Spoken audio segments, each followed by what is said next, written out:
आज के इस वीडियो में आपको बिहार एलआरसी की तरफ से ऑफिशियल अपडेट देने वाला हूं, ऑफिशियल नोटिस दिखाने वाला हूं, सभी कुछ डिटेल्स में बताने वाला हूं। तो वीडियो को एंड तक जरूर देखते रहिएगा। आप लोगों को पता होगा एलआरसी में जो वैकेंसी अभी सभी लोग फॉर्म फिल किए हैं उसका करेक्शन डेट था वो ओवर हो गया है। सभी लोग अपना जिसका भी जो भी दिक्कत था सभी लोग करेक्शन कर लिए थे। उसका जो नियमावली है उसमें कुछ संशोधन किया गया है। नियमावली 2019 में ही बनकर तैयार हुआ था। उस नियमावली में अभी कैबिनेट में पास किया गया है, स्वीकृति मिल गई है। उसका नोटिस जो है मैं आपको दिखाने वाला हूँ, क्या उसमें चेंज किए गए हैं सभी कुछ मैं आपको बताऊँगा। तो वीडियो को एंड तक जरूर देखते रहिएगा जिनसे कि सभी कुछ आपको पता लगेगी। और चैनल पर पहली बार विजिट करें, अभी तक सब्सक्राइब नहीं किया तो जल्दी से सब्सक्राइब कर लीजिए, बेल आइकन प्रेस कर लीजिए, जिनसे कि आने वाली जो भी इस तरह की वैकेंसी आएगी या वीडियो आएगी इस चैनल के माध्यम से आपको मिलती रहती है, जिनसे कि आप बेनिफिट ले सकते हैं। टेलीग्राम चैनल से जरूर से ज्वाइन होकर रहिएगा, वहाँ पर सभी जो लेटेस्ट नोटिस रहती है मैं वहाँ पर डाल देता हूँ। बाद में भी आकर के कभी भी वहाँ पर सर्च करके आप कोई भी नोटिस डाउनलोड कर सकते हैं। चलिए वीडियो को स्टार्ट करते हैं।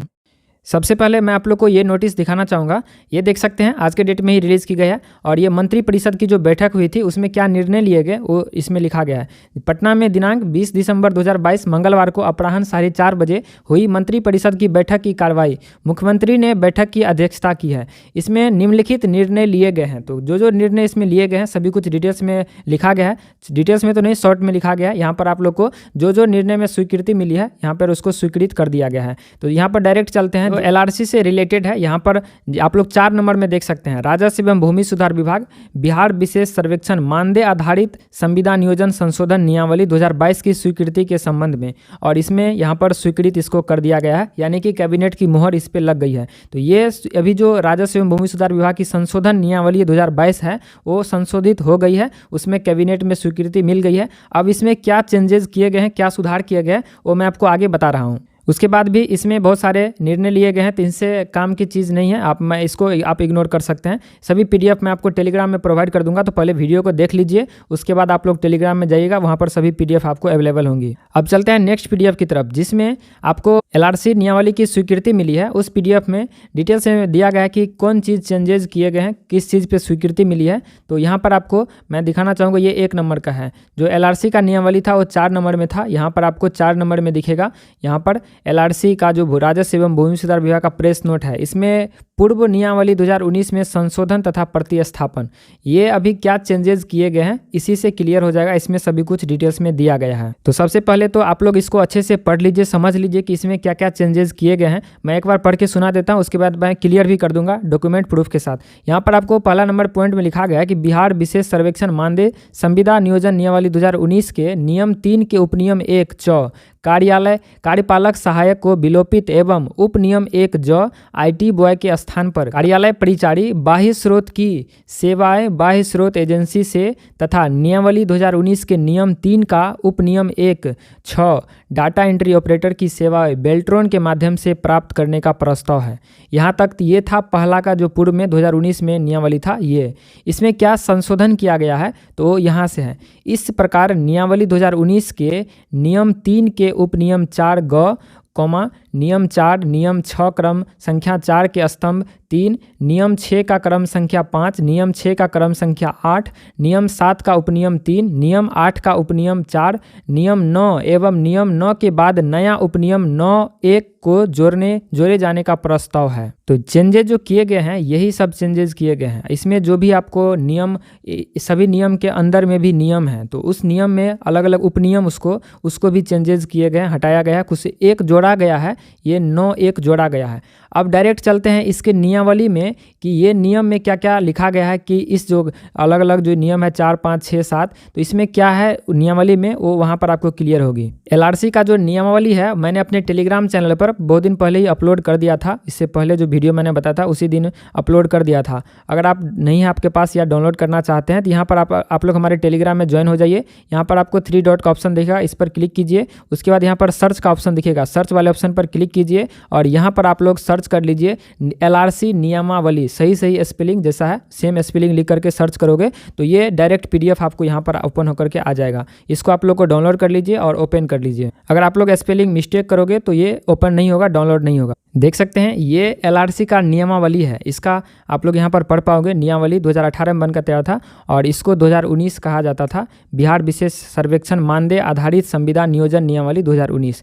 तो इसी नियमावली के आधार पर जो वैकेंसी अभी कंप्लीट हो रही है किया जा रहा है। इसमें कुछ चेंजेस किए गए हैं और क्या चेंजेस किए गए हैं वो आगे जो पीडीएफ है इससे पहले जो मैंने आपको दिखाया था उसमें बताया गया था। अब मैं आपको इसमें समझा दूं कि अलग अलग नियम है, जैसे कि ये जो 1 नंबर का नियम है इसको एक नियम 1 कह सकते हैं। उसके बाद दूसरा नंबर जो यहाँ पर है ये नियम 2 हुआ। उसके बाद जो है यहाँ पर नियम 3 हुआ। उसके बाद उसके अंदर में जैसे ये नियम 3 हुआ, इसके अंदर में ये 1 हुआ, ये उपनियम इसको बोलेंगे, इसमें क ख ग इसको भी वहाँ पर बताया गया है। इसके अंदर में जैसे कि कोई नियम है, जैसे कि यहाँ पर आपको 6, तो नियम 6 का उपनियम यहाँ पर क्रम संख्या 1 2 3 इस तरीके से यहाँ पर आपको दिखेगा 1 2 3 4, तो ये अलग अलग उपनियम इसमें दिया गया है। अब ये मैं आपको बता दिया। अब डायरेक्ट चलते हैं जो ये नियम जो अभी चेंज किए गए हैं, क्या संशोधन किए गए हैं, तो वो ये है, इसमें संशोधन किए गए हैं। इसमें लिखा है इस प्रकार नियमावली 2019 के नियम 3 के उपनियम 4 ग। तो पहले इसको यहाँ पर पकड़िए, नियम 3 के उपनियम 4 ग। अब इस पीडीएफ में आइए, यहाँ पर नियम 3 जो है उसके उपनियम 4 ग में देखिए क्या है लिखा हुआ। नियम 3 ये हुआ, इसके उपनियम 4, इसका जो उपनियम 4 है वो ये है, ये 4 उपनियम हुआ और 4 ग बोला है तो ग ये हुआ। इसमें क्या लिखा है ये आप लोग गौर करिए। इसमें लिखा है मान्यता प्राप्त संस्थानों से अमानत में डिप्लोमा या आईटी बॉय योग्यताधारी की सेवाएं अमीन के रूप में प्राप्त की जा सकेगी। तो ये जो लिखा है, अब जो कुछ चेंजेज होगा तो इसी में चेंज किया गया होगा, या अब इसमें हटाया गया होगा या रखा गया है या कुछ संशोधन किया होगा, वो इस नियम में चेंज किया गया होगा। उसके बाद चलते हैं दूसरा नियम, यहाँ पर नियम 4 और नियम 6 का क्रम संख्या 4 के स्तंभ 3। नियम 4 में क्या है तो आप लोग यहाँ पर देख पाएंगे उम्र सीमा, एज लिमिट है नियम 4 में, जिसमें कि ये फिक्स है कि 1/1/2019 के आधार पर जब भी जिस भी साल में वैकेंसी आएगी उसको चेंज किया जाएगा। तो अभी आपको पता होगा जो वैकेंसी आई है ये 2022 में आई है, लेकिन जो नियमावली है इसमें लिखा है 1/1/2019 के तिथि के आधार पर किया जाएगा। तो ये तो चेंज करना ज़रूरी है ना, अभी जो न्यू एडवर्टाइजमेंट आई है उसमें तो 1/1/2022 होना ज़रूरी है। तो यही चेंज किया जाएगा कि जो नियम 4 में है उसमें लिखा जाएगा कि 1/1/2022 के आधार पर आपको मिनिमम 18 ईयर्स होना चाहिए। अब नेक्स्ट नियम की तरफ चलते हैं, जिसमें कि यहाँ पर लिखा गया है कि नियम 6 का क्रम संख्या 4 के स्तंभ 3। तो इसमें नियम 6 यहाँ पर है, जिसमें कि मिनिमम एजुकेशनल क्वालिफिकेशन दर्शाया गया है और किस तरीके से क्या क्वालिफिकेशन रहने वाली है वो इसमें बताया गया है। तो इसमें लिखा है कि जो 6 नियम है इसका क्रम संख्या 4, तो क्रम संख्या 4 में यहाँ पर आपको अमीन दिखेगा पोस्ट, और इसमें स्तंभ 3 में ये है सरकारी मान्यता प्राप्त संस्थान से अमानत की डिग्री या ITI की से सर्वेयर से प्रशिक्षण सफल। तो इसमें अमीन के पोस्ट पे ये नियम इसमें कुछ चेंजेस करेगा। उसके बाद लिखा है नियम 6 का क्रम संख्या 5। तो अब देखते हैं नियम 6 का क्रम संख्या 5 क्या है। तो नियम 6 तो यही है, नियम 6 इसका जो क्रम संख्या 5 है, क्रम संख्या 5 आपको यहाँ पर दिखेगा, जो इसमें है लिपिक और विशेष सर्वेक्षण लिपिक का पोस्ट, जिसमें इसमें कुछ चेंजेस किया जाएगा। उसके बाद लिखा है नियम 6 का क्रम संख्या 8। तो नियम 6 का क्रम संख्या 8 यहाँ पर आता है IT बॉय, जिसमें कि लिखा है बेल्ट्रॉन द्वारा इसका निर्धारित किया जाएगा या उससे इसमें ज्वाइनिंग होगा। उसके बाद लिखा है नियम 7 के उपनियम 3। तो अब चलते हैं नियम 7 के तरफ। तो ये देख सकते हैं नियम 7 है, जिसमें चयन की प्रक्रिया इसमें लिखा गया है, जिसमें लिखा है कि आवेदक से ऑनलाइन आवेदन प्राप्त किए जाएंगे। इसके लिए NIC के माध्यम से निदेशालय द्वारा सॉफ्टवेयर विकसित कराया जाएगा। विभिन्न पदों के लिए पात्रता होने पर अलग अलग आवेदन करना होगा। आवेदन फीस का अवधारण विभाग आवश्यकता अनुसार कर सकेगा।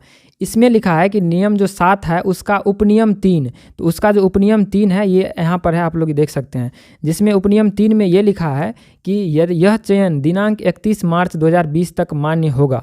आवश्यकता होने पर इसकी अवधि विस्तार किया जाएगा। तो इस नियमावली के आधार पर जो 2019 में वैकेंसी लाई थी उसमें 31 मार्च 2020 तक जो भी कैंडिडेट काम किए थे उन लोगों का विस्तार किया गया था, एक्सटेंड किया गया था, उसका अलग से नोटिस दिया गया था। लेकिन अभी जो बहाली हो रही है इसी नियमावली पे हो रही है, तो इसमें संशोधन करना तो ज़रूरी है ना, कि जो कैंडिडेट इसमें अभी जो 31 मार्च 2024 तक का लिखा गया है तो ये तो इसमें लिखेगा कि 2024 तक ये रहेगा, उसके बाद ज़रूरत पड़ने पर विस्तार किया जाएगा।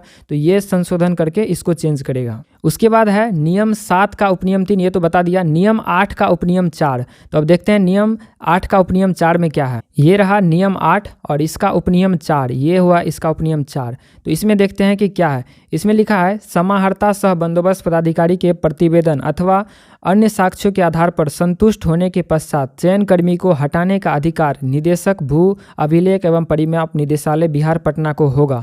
वे किसी भी कर्मी को हटाने से पहले नैसर्गिक न्याय के सिद्धांत का पालन करते हुए सुनने के लिए अवसर प्रदान करेंगे। निदेशक भू अभिलेख एवं परिमाप निदेशालय द्वारा नियोजित समाप्त किए जाने पर प्रधान सचिव राजस्व एवं भूमि सुधार विभाग के समक्ष अपील किया जा सकेगा। तो ये नियम है कि आपको पता होगा जो भी कैंडिडेट फर्जी है उन लोगों को नोटिस पहले ही टर्म्स एंड असाइनमेंट साइन करवा लिया गया है कि आपको कभी भी निकाला जा सकता है इस नौकरी से। तो ये चीज़ करता है, तो इसमें भी कुछ संशोधन करना है जो कि इसमें लिखा गया है। उसके बाद है नियम 9 एवं नियम 9 के बाद नया उपनियम 9(1) को जोड़े जाने का प्रस्ताव। तो अब देखते हैं कि नियम 9 में क्या है। तो नियम 9 में आप लोग यहाँ पर देख पाएंगे, इसमें है योगदान एवं प्रशिक्षण। जो भी कैंडिडेट पता है, जो भी कैंडिडेट इसमें सिलेक्ट होते थे उन लोगों को योगदान करने के लिए मौका दिया जाता था। उसमें लिखा है कि सफल चयनित अभ्यर्थियों को योगदान के साथ 15 से 30 दिनों का प्रशिक्षण जिला या राज्य स्तर पर दिया जाएगा। प्रशिक्षण में उत्तीर्ण अभ्यर्थियों को भू अभिलेख सर्वेक्षण शिविर में सर्वेक्षण कार्य हेतु प्रतिनियुक्त किया जाएगा। तो इसमें भी कुछ संशोधन किए जाएंगे और इसमें 9 में उपनियम 9(1) जोड़ा जाएगा। ये तो रहेगा ही, आपको पता है, और इसी में बोला है कि 9(1) आपको एक उपनियम इसमें जोड़ा जाएगा। तो ये था पूरा डिटेल्स जो कि आपको चेंजेस इसमें देखने के लिए मिलेगा। न्यू जो नियमावली 2022 आएगी उसमें ये सभी चीज़ आपको चेंजेस देखने के लिए मिलेगी। अब रही बात कि इसमें एग्ज़ाम होगी या मेरिट बेसिक पर होगी, तो आपको पता है जो विशेष सर्वेक्षण अमीन का जो पोस्ट है ये है 3 नंबर में, नियम 6 का क्रम संख्या 3 में, और इनसे रिलेटेड कोई भी जिक्र कोई भी मेंशन उसमें नहीं किया गया है, और ये सभी से भी रिलेटेड कोई भी इसमें मेंशन जिक्र नहीं किया गया है। तो जो भी बच गए सभी का जो सेम है एज इट इज़ इसमें रहने वाली है। इसी के आधार पर आपका इसमें जो सिलेक्शन प्रोसेस है सेम रहेगी। आपका मेरिट बेसिक पर ही सिलेक्शन प्रोसेस रहने वाली है, कोई भी अभी इसमें एग्ज़ाम नहीं होने वाली है। अगर एग्ज़ाम लेना रहता तो अभी ही इस सब का भी अभी संशोधन कर दिया होता और इसमें लिख देता कि अभी इसमें एग्ज़ाम के आधार पर होगी। ये जो स्तंभ 4 है इसको हटा करके उसमें नया नियम जोड़ा जाएगा, वो कुछ लिखा रहता अभी ही, लेकिन अभी ऐसा नहीं लिखा गया। तो इससे साफ स्पष्ट होता है कि अभी जो इसका एग्ज़ाम लेने की बात है अब नहीं होगी, और इस पर जो मेरिट बेसिक पर इसी नियमावली के आधार पर आपका इसमें होगा। लेकिन अभी भी आपको जब तक जो इसकी संशोधन नियमावली है वो पूर्ण रूप से पब्लिश नहीं हो जाती है तब तक अभी कुछ नहीं कहा जा सकता है। और नियमावली जो इसी तरीके से आपकी 2018 है उस तरीके से जो संशोधित नियमावली आएगी उसमें यहाँ पर लिखा होगा कि बिहार विशेष सर्वेक्षण मानदेय आधारित नियमावली जो 2022 कही जा सकेगी। तो उसको जब पब्लिश करेगा उसमें सभी कुछ क्रिस्टल क्लियर रहेगा, सभी कुछ डिटेल्स में रहेगा, आपको सभी कुछ अच्छे से समझ में आ जाएगा। लेकिन आप लोग समझ सकते हैं कि मेरिट बेसिक पर ही सिलेक्शन आपकी होने वाली है, एग्जाम्स नहीं होने वाली है। तो आई होप आप इसको समझे होंगे। आप इसके बारे में क्या सोचते हैं नीचे कमेंट सेक्शन में जरूर बताइएगा, और वीडियो कैसा लगा वो भी बताइएगा। मिलते हैं नेक्स्ट वीडियो में, तब तक के लिए शुक्रिया। चैनल को जरूर से सब्सक्राइब कीजिए, सभी जगह वीडियो को शेयर कर दीजिए।